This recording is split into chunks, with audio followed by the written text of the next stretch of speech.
What's up guys, in this video I'm going to help you build your Clash Royale decks. One thing about Clash Royale is it's kind of pay to win. It takes forever to level up, so if you start building a deck and it sucks and you level up those cards, you're kind of just The amount of comments I get every single day where you guys ask me to rate your deck and it's absolutely garbage is just astonishing.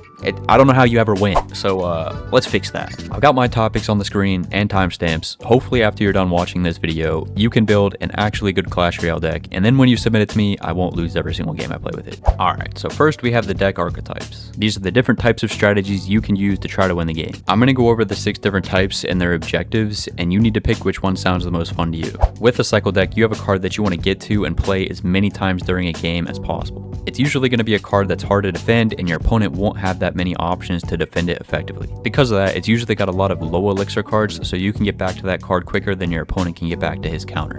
Next, beatdown decks, which I think are the easiest ones to use, so take that for what it's worth. They're going to have a high health tank. You can see on the screen we have Goblin Giant, Electro Giant, Golem. Those are some examples.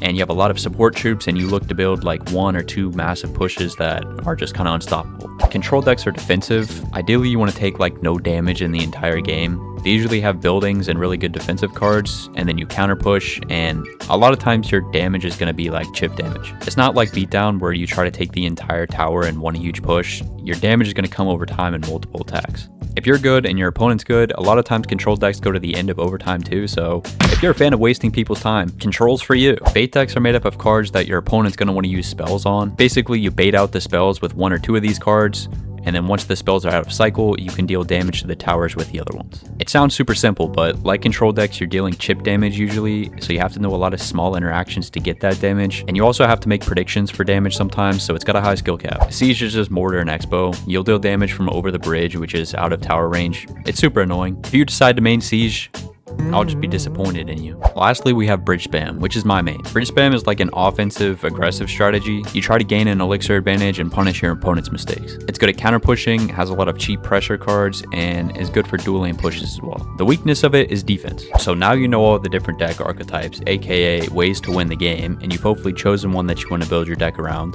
We need to clarify what a win condition is. This is by far the biggest issue of the decks you guys send me, bro. You just don't have one. I don't know how you guys win. What a win condition actually is the key card in your deck to achieve the objective of whatever archetype you chose. For example, with beatdown, it's going to be the main tank, which could be like Golem. Now, this was a deck that was sent to me. Like, how does he hit the tower? Like, I genuinely don't know how you win with this deck. Like, props to you, dude. If I built this deck and was playing it consistently, I would probably just quit the game. Like, I don't. Here's my list of win conditions and what archetype they fit in. A couple points to go over that I know people will probably have questions on. First, if you see a card that's in multiple categories, that means it can be put in multiple different types of decks. For example, we have Piggies, Royal Hogs, in cycle and bait. You can play Piggies in a deck that's like super cheap and you want to get to Piggies as many times as possible, or you can play them in a fireball bait deck, which is my second point. I know people are going to be like, why do you have 3 Musketeers and recruits in bait?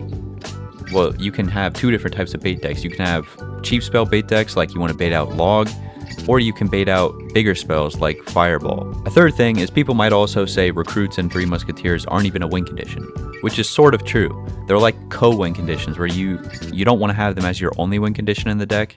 Like in any good recruits deck, you're going to see a secondary win condition like Piggies or Sparky. Before we get to my suggested deck layout, if you guys are liking this video, make sure you subscribe and leave a like. I would appreciate it. Anyways, now that you've selected your archetype and win condition, you need to actually build the rest of your deck, which is what I mean by my suggested deck layout. On the screen, I have my rules for building a deck if you have no idea what you're doing. This should work for any win condition or any deck archetype that you choose.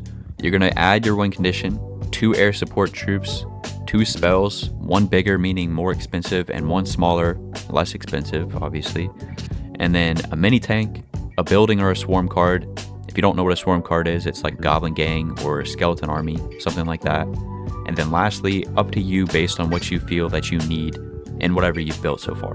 Lastly, I'm going to give you 1 broken combo for each deck archetype that you can include when you're making your deck. For cycle, I have Hog plus Firecracker. Most of you guys probably know about this. It's good with Earthquake too. For beatdown, we have E-Giant and Tornado. You can pair it with other splash cards and it's even better. Honestly, most of these combos are just going to be annoying as hell for your opponent, but I mean, if you're annoying, at least you're winning, right? usually. For control decks, you have Miner and Poison. Miner Poison's been popular forever. It's basically the ultimate chip damage, which is what Control's all about, and Poison's also versatile for defense. For bait, you have Goblin Barrel and Princess. Another OG combination, this is for log bait. Ideally, you pair them with other loggable cards like Dark Goblin and Goblin Gang, and you try to bait out the log. For Siege, you have Expo and Tesla. I'm not going to expand on this one. And lastly, for bridge spam, you have P.E.K.K.A. and Battle Ram. P.E.K.K.A. is your frontline and anti-tank card, and Battle Ram's the main win condition. That's going to be it for this video. Hopefully you learned something and use it to build a better Clash Royale deck. Comment Supercell if you got to this point in the video, and make sure you like and subscribe if you like what you saw. Also comment what you want to see next. See you guys.